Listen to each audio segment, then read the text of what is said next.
வீரா serial நாளைக்கான எபிசோடில் என்ன நடக்க போகுதுன்னு ஒரு ப்ரொமோ ரிவ்யூ பார்க்கலாம் வாங்க.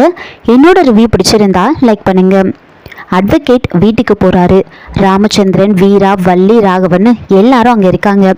வீரா ராமச்சந்திரன் கிட்ட இதை இப்படியே நாம் விட்டுற முடியாது மாமா, நம்ம சைட்ல இருந்து விசாரிக்கணும், இதுக்கு பின்னாடி என்னதான் நடக்குதுன்னு நாம் தெரிஞ்சுக்கணும், யாரெல்லாம் இதில் இருக்காங்க அப்படின்னு தெரிஞ்சுக்கணும் அப்படின்னு சொல்ல, அதை கேட்ட அட்வொகேட், அது ஒன்றும் பெரிய விஷயம் இல்லைம்மா, நீங்கள் எல்லாரும் சொல்கிறத வச்சு பார்த்தா அந்த விட்னஸ் பொய் சொல்கிறான்னு தெளிவாக புரியுது, அவன் ஒரு ஃப்ராடாக இருக்கான், அடுத்த ஹியரிங்கில் நான் அவனை கிராஸ் கொஷின் கேட்க போகிறேன், நான் கேட்குற கேள்வியில் அவன் உண்மையை அவன் வாயாலேயே சொல்லுவான் அப்படின்னு சொல்ல, வீரா அதை கேட்டு கரெக்டாக சொன்னீங்க, வழக்கமாக எல்லாருமே கோர்ட்டுப்படி ஏறி சாட்சி சொல்லும்போது சின்ன பதட்டம் இருக்கத்தான் செய்யும், ஆனால் இவனுக்கு அதையும் தாண்டி ஒரு பதட்டம் இருக்கிறத நான் கவனித்தேன், அவனை நாம் சும்மாவே விடக்கூடாது, நீங்கள் கேட்குற கேள்வியில் அவன் மொத்த உண்மையையும் கக்கிடணும், ஒருவேளை உண்மையை சொல்லலைன்னா ஜெயிலுக்கு போயிடுவான்னு ஒரு பயம் அவனுக்கு இருக்கணும் அப்படின்னு சொல்ல, அட்வொகேட் அதுக்கு